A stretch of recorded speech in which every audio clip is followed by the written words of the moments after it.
नमस्कार, तालठोक के extra strong देख रहे हैं आप। क्या विवादित इस्लामिक उपदेशक जाकिर नाइक लालच से धर्मांतरण के खेल में शामिल था? यह सवाल इस्लामिक रिसर्च फाउंडेशन से जुड़े शख्स आर्शी कुरैशी से पुलिस की पूछताछ के खुलासों के बाद उठा। आर्शी कुरैशी और उसका सहयोगी रिजवान केरल की लापता मरियम उर्फ मर्लिन के धर्मांतरण मामले में गिरफ्तार किए गए और शक है कि मरियम सीरिया में और आईएसआईएस के संपर्क में। पुलिस सूत्रों का दावा है कि आईआरएफ यानी इस्लामिक रिसर्च फाउंडेशन धर्मांतरण के लिए 50,000 रुपए प्रति व्यक्ति देता था और अब तक 800 लोगों का धर्मांतरण कराया गया। धर्मांतरण के लिए वाउचर से भुगतान होता था। वाउचर के हिसाब से अर्शी आईआरएफ के फंड से भुगतान करता था। और पुलिस सूत्रों का दावा है कि अर्शी कुरैशी का सहयोगी रिजवान एक मैरिज ब्यूरो चलाता था। उसकी टीम पहले युवाओं का ब्रेन वॉश करके उन्हें दूसरे धर्म की लड़कियों से संबंध बनाने के लिए प्रेरित करती थी और फिर प्रेमी जोड़ों का निकाह कराया जाता था, यानी धर्मांतरण के लिए लव जिहाद का रास्ता अपनाया जाता था। अगर पुलिस की जांच सही दिशा में है तो जाकिर नाइक का एजेंडा बेहद खतरनाक था। वैसे तो जाकिर नाइक के सहयोगियों का दावा है कि जाकिर आईएसआईएस के खिलाफ है, लेकिन क्या यह दलील सिर्फ खुद को बचाने के लिए? सवाल है कि क्या जाकिर नाइक के धर्मांतरण के प्लान आईएसआईएस की मदद के लिए थे? In Islam, we only bow to our Creator Allah Subhanahu wa Taala. IRF की हिस्ट्री में कभी हमने फोर्स कन्वर्शंस वगैरह का नहीं किया है। लव जिहाद क्या है? I don't believe in love jihad. Jihad is jihad only. There is no love jihad and there is no hate jihad. अगर रिजवान के पास ऐसा कोई कागजात मिला हो कि जो आईएसआईएस में रिक्रूट करने के लिए काम कर रहा हो, जो देश के खिलाफ काम कर रहा हो, आतंकवाद को बढ़ावा दे रहा हो और सच हो, तो मैं जरूर कहूंगा कि रिजवान के ऊपर सख्त मुकदमा लगाया जाए, जेल भेज दिया जाए और उनको सजा दी जाए। परंतु अगर रिजवान के पास 800-1200 कागजात मिले हैं जो धर्म चेंज करवा रहे हैं, धर्मांतरण करवा रहे हैं, तो इसमें हर्ज क्या है? ये तो डेमोक्रेसी देश के अंदर है।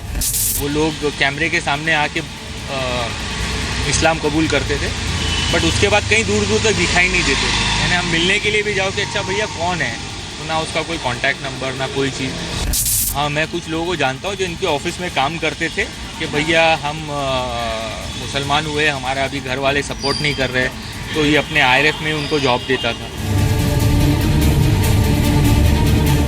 My husband is 1000% innocent, not 100,000%. Okay.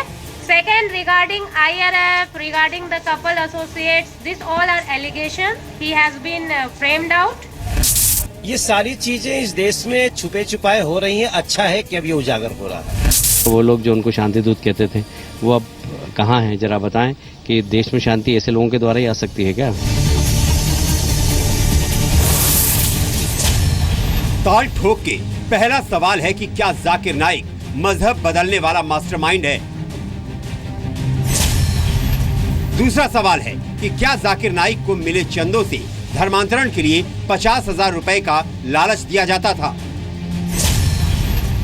तीसरा सवाल है कि जाकिर नाइक को आईएसआईएस ज्वाइन करने वाली मर्लिन उर्फ मरियम के धर्मांतरण की पूरी जानकारी थी? चौथा सवाल है कि क्या धर्म परिवर्तन इस्लामी राज्य बनाने के मंसूबे से किए जाते थे?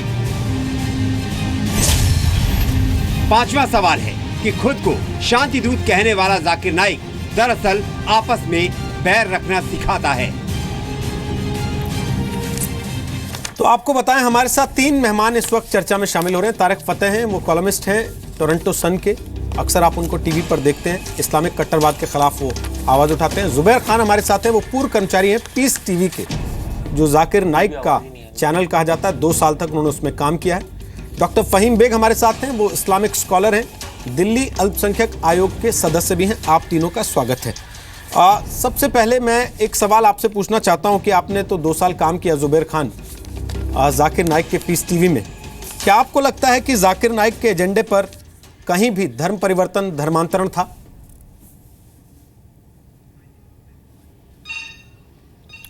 जुबैर, मुझे सुन पा रहे हैं आप?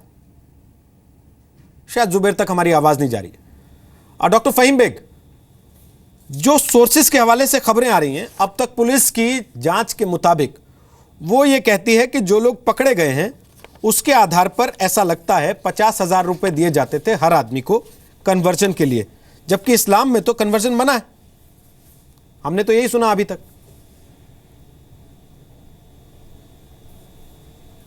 बिल्कुल आप सही कह रहे हैं।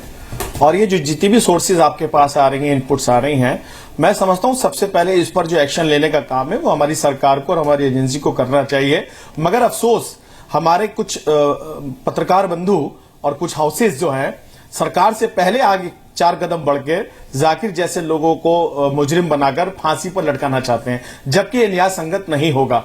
ये काम सरकार का है। सरकारी की जो एजेंसीज हैं जो इस तरह के काम करती हैं, इस तरह के लोगों की जो शिकायतें आती हैं उनकी जांच होती है। जांच के बाद तमाम जितने तथ्य आते हैं उनको स्कैन किया जाता है, उसके बाद स्क्रीनिंग होती है, उसके बाद जो तथ्य निकलते हैं फिर कोर्ट में जाते हैं। कोर्ट में जाने के बाद ट्रायल होता है, ट्रायल के बाद दोनों पक्षों को सुना जाता है। फिर उसके बाद ये तमाम पहलू होने के बाद फिर कहा जाता है कि व्यक्ति आरोपी है या मुजरिम है। मगर बड़े अफसोस की बात है कि हमारे कुछ 15 दिनों से हमारे कुछ साथी इस बात को बढ़ चढ़ कर पेश कर रहे हैं और एक व्यक्ति को मुजरिम बनाकर फांसी पर लटकाने का पूरा कार्यक्रम उन्होंने तैयार कर रखा है, जो हमारे देश के कानून, हमारे संविधान के तहत न्याय संगत नहीं है। डॉक्टर फहीम बेग, एक बात तो आप जानते हैं ना कि टीवी चैनल से किसी को फांसी नहीं होती।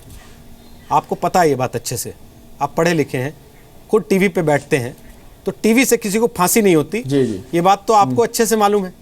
और दूसरी बात ये, आपने तो कहा कि अदालत फैसला सुनाती है या मामला खत्म हो जाता है। हमारे यहाँ तो अदालत के फैसले के बाद भी लोग आधी रात को जाके दोबारा अदालत को जगा देते हैं कि आपने जो फैसला सुनाया उसको दोबारा से सोच लीजिए, सुबह फांसी होनी है, इसको रोक लीजिए।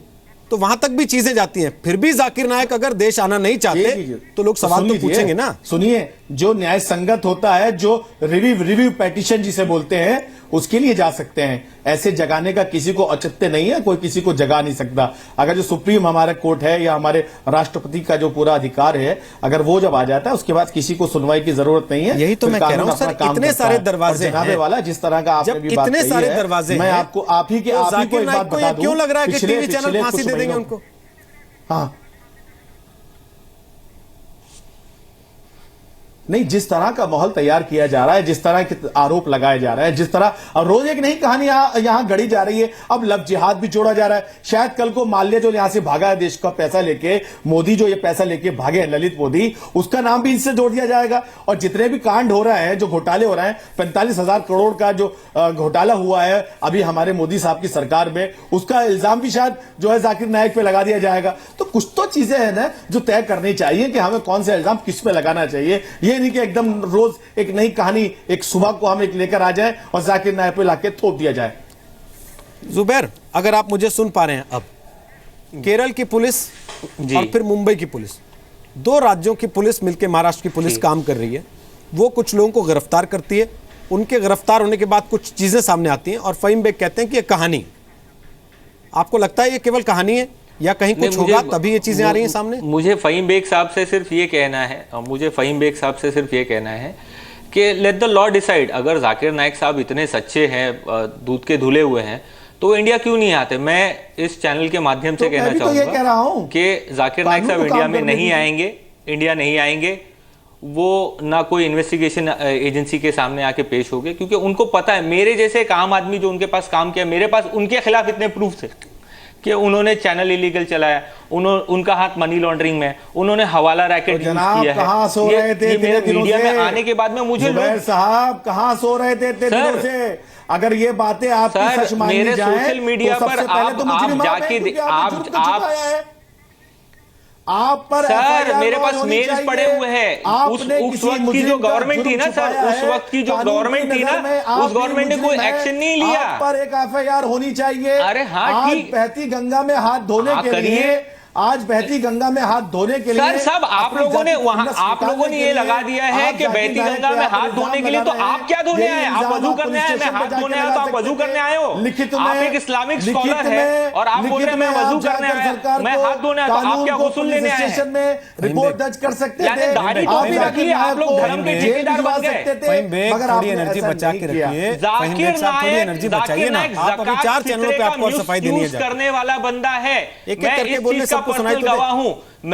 मैं इस चीज की गवाही, चाहे वो गवर्नमेंट एजेंसी हो, इन्वेस्टिगेशन एजेंसी हो, मैं और हमारी जो ऑर्गेनाइजेशन एनजीओ है, हेल्पिंग हैंड फाउंडेशन, हम इसको पीआईएल दाखिल करके कोई हाथ नहीं लगाना चाहता बॉस। जाकिर नाइक ये हमारे देश का अलमिया है फहीम बेग साहब कि अमीरों के लिए एक अलग कानून है, गरीबों के लिए एक अलग कानून है। यहाँ पर कोई इक्वालिटी नहीं है। अगर जाकिर नाइक साहब जो है ना इतने धर्म के प्रचारक है तो उनके चैनल में उन्होंने इतने सेक्युलर है वो, तो उनके चैनल में क्यों किसी नॉन मुस्लिम को काम करने नहीं दिया? भाई आप किधर हैं? ये मैंने हमारे देश के कानून पे इल्जाम लगा रहे हैं। उठाइए